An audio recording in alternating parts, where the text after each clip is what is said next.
Assalamualaikum warahmatullahi wabarakatuh. Perkenalkan, nama saya Arif Fikri Yakaria. Saya prodi Teknik Informatika C. Di sini saya akan mempresentasikan hasil tugas saya, yaitu struktur sistem komputer. Langsung saja kita ke materi pembahasannya. Yang pertama yaitu interupsi. Interupsi adalah sinyal dari peralatan luar atau permintaan dari program untuk melaksanakan suatu tugas khusus. Jika interupsi terjadi, maka program dihentikan terlebih dahulu untuk menjalankan rutin interupsi. Setelah selesai, maka aliran program akan kembali ke pernyataan program sebelum terjadinya interupsi. Contoh, interaksi, misalnya prosesor mentransfer data ke print. Setelah setiap proses read, prosesor akan pause dan tetap idle sampai printer jalan.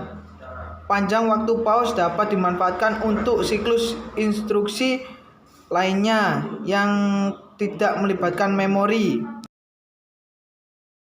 Fungsi interupsi adalah sebagai berikut. Interupsi memindahkan pengendali kepada service rutin melalui vektor yang berisi alamat dari semua service routine. Interupsi yang akan datang berikutnya dibatalkan ketika interupsi lain sedang diproses untuk mencegah hilangnya suatu interupsi. Tujuan interupsi secara umum untuk manajemen pengeksekusian rutin instruksi agar efektif dan efisien antara CPU dan modul-modul input-output maupun memori.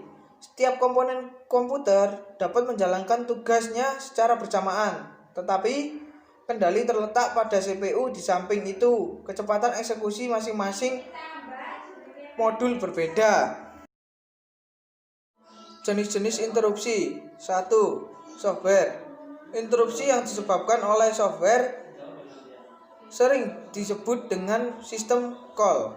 Misalnya, suatu sistem ingin mencetak hasil ke printer. 2. Hardware. Terjadi karena adanya aksi pada perangkat keras seperti penekan tombol keyboard atau penggerak mouse. Yang kedua, proteksi perangkat keras. Proteksi perangkat keras pada suatu proses sedang berjalan ada keadaan di mana prosesor berhenti. Hal ini menandakan tidak adanya lagi data yang diproses oleh prosesor. Oleh karena itu, prosesor pasti akan mencari data ke dalam memori. Pengaksesan data tersebut memerlukan banyak clock cycle. Perangkat keras menyediakan dua register, yaitu base register dan limit register. Base register memegang alamat fisik terkecil yang dilegalkan, sedangkan limit register menentukan ukuran dari jarak alamat tersebut. Contohnya, jika base register memegang 300.040 dan limit register 120.900, maka program bisa mengakses secara legal di semua alamat dari 300.040 sampai 420.940.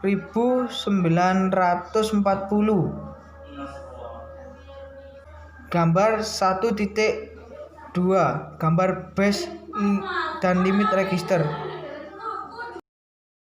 Fungsi dari proteksi ini untuk mencegah user program dari kesenjangan memodifikasi kode atau struktur data baik di sistem operasi atau user lainnya. Jika proteksi gagal, semua hal yang dilakukan oleh program executing di user mode untuk mengakses memori sistem operasi atau memori user lainnya akan terperangkap di sistem operasi dan bisa menyebabkan kesalahan yang fatal, yaitu addressing error. Gambar 1.3 gambar proteksi perangkat keras dengan base dan limit register.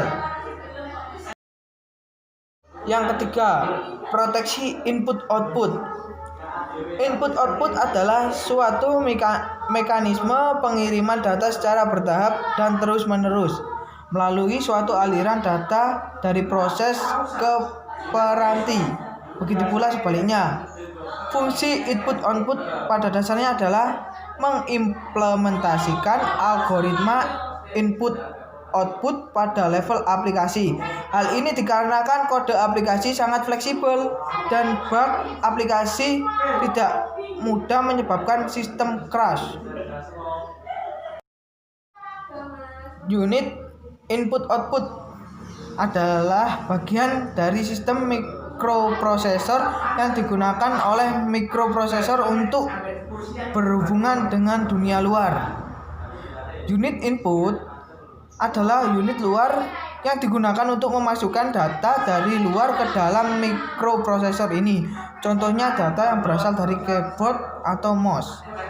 Unit output biasanya digunakan untuk menampilkan data atau dengan kata lain untuk menangkap data yang dikirimkan oleh mikroprosesor. Contohnya data yang akan ditampilkan pada layar monitor atau printer. Struktur input output. Perangkat output. 1. Monitor. 2. Printer dan plotter. 3. Proyektor. 4. Mikrofon. Peralatan input. 1. Keyboard. 2. Mouse. 3. Joystick.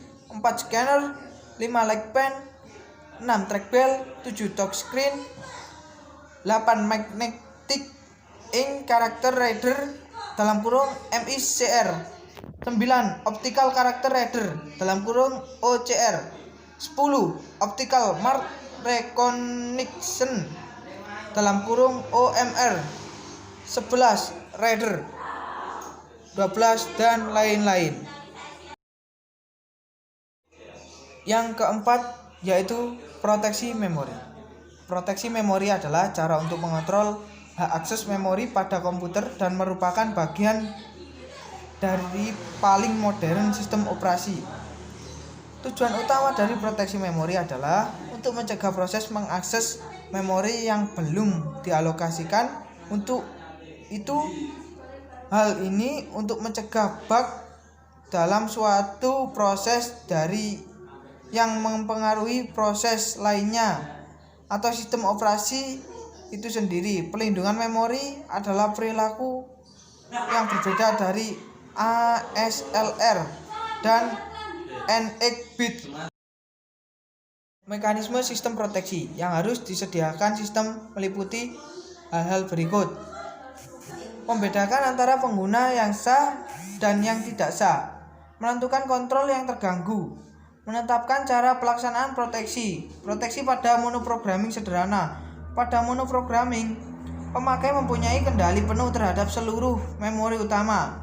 Memori terbagi menjadi 3 bagian, yaitu A. Bagian yang berisi rutin sistem operasi.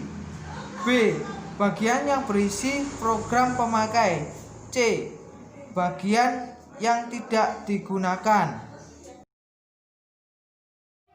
Dan sekian, terima kasih. Itulah presentasi dari saya. Kurang lebihnya mohon maaf yang sebesar-besarnya. Jika ada salah dalam kata ataupun yang lainnya, saya mohon maaf yang sebesar-besarnya. Akhirul kalam, wassalamualaikum warahmatullahi wabarakatuh.